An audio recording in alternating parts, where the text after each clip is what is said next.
Ana zargin ka fitar da wannan magana ta Davido ne kawai domin ka ɗauki hankalin arewacin Najeriya ga mutuwar Janar Rabe da dagulewar matsalar tsaro. Gaba ɗaya a dawo ana magana a kan ka kamar yadda yanzu ka cimma burinka. Ana magana a kan ka a maimakon matsalar tsaro a arewa. Ana zargin cewa ma gwamnati ce ta sanya ka domin kai wannan kuma ka yi. Mu muna magana fa a daina abun nan ne, ba mu zama na cece kuɗi akan shi ba. Cece kutan ma yana ƙara musu balu ne. Abin da nake so ba wai iya Davido bane, ai akwai masu irin tunanin Davido a cikin kasar suke yi, suna da madamansu a cikin kasar. Akwai wasu ma yan iskan waje su suna tanfa a wulakance a kasar wasu. Wato tsakani da Allah idan muka ce za mu ci gaba da yin kara, muna duba mutunci, muna duba alaka, muna yin shiru, to gaskiya ni a gani na still muna cin amanar ƙasa ne, sannan kuma muna cin amanar wa'inda suka yarda da mu. Wato na daɗe zan iya cewa akalla na kai shekara 2 ko sama da haka ban taɓa kafe hoton rana na gaya mashi magana makamancin wannan ba, sakamakon akwai alaka mai ƙarfi tsakanin da shi na mutunci da mutuntawa.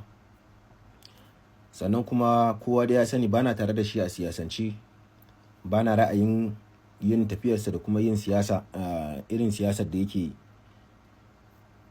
amma ana da alaka mai kyau, kuma ba kuma ya jawo haka ba sakamakon irin alkhairai da muka yana yi da taimakon al'umma yasa muke mishi wannan karan kuma da nuna soyayya.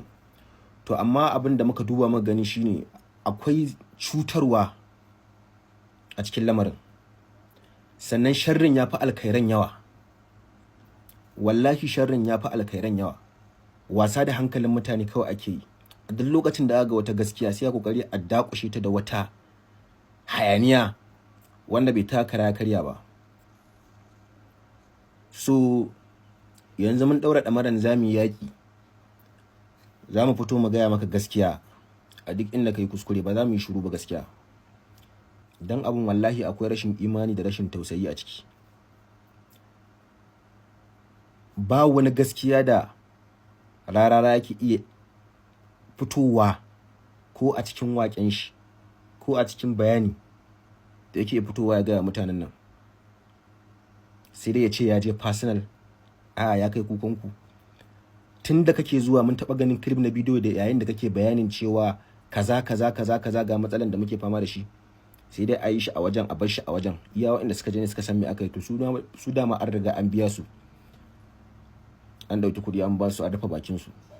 Babin da yazo su fitar da bayanai sai dai lokacin da asiri ya tono.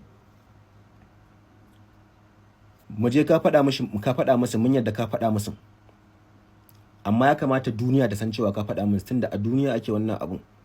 Lokacin da a tallata waka ana zuwa social media ne a tallata mutane waka, a faɗi duk abin da za a faɗa. To me yasa an da faɗa musu gaskiya, a faɗa musu a bainin nasu mana, kowa ya san an faɗa musu. Amma sai dai a ce an je an ga musu an fi mu kishi, mu kawai faɗa min ke, amma shi kuma ya je aiwatar. Wallahi ƙarya ce, wallahi. Sannan ina so jama'a ku sani, duk wanda yake gindin rarara, wallahi ku ji ni, wallahi tallahi ku tabbatar da cewa kuna da kalmomi da za ku kare shi a gaban Allah. In kuma ba ku da shi, ɗan ƙalilan abin da aka ba ku wanda bai tare muku talauci ba, wallahi tallahi sai ya zame muku masifa. Ku je ku zauna kwanta ku yi wannan tunanin, wannan ɗan ƙaramin abin da za a ba ku, wallahi tallahi sai ya zame muku masifa wanda ba zai taɓa yanke muku talauci ba. Ku dinga bari an ɗauki jari an baka, ba za ta taɓa albarka ba, saboda baka san ta hanyar da aka samu wannan jarin ba. In waya aka siya maka, in mashin ne, ƙarshen ta tafi ajalinka asara 2